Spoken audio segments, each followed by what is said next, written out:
Hey all welcome to one more sweet video.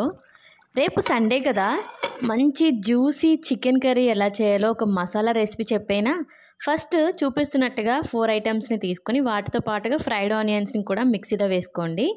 And దాంతోపాటు జీలకర్ర, ధనియాలు, హ్యాండ్ఫుల్ ఆఫ్ కాజు, అల్లం, వెల్లుల్లి, కొంచెం పసుపు, ఉప్పు అండ్ కారం.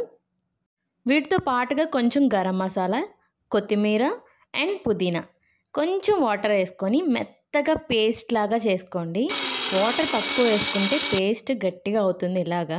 సో దీన్ని మనం కావాలనుకుంటే స్టోర్ చేసుకోవచ్చు. ఏదైనా కంటైనర్లో పెట్టుకొని ఫ్రిడ్జ్లో పెట్టుకుంటే అట్లీస్ట్ 2-3 వీక్స్ వరకు ఉంటుంది. దీన్ని కర్రీ ఉడుకుతున్నప్పుడు జస్ట్ ఉప్పు కారంతో పాటుగా ఈ మసాలా ఒక్కటే యాడ్ చేయండి చాలు.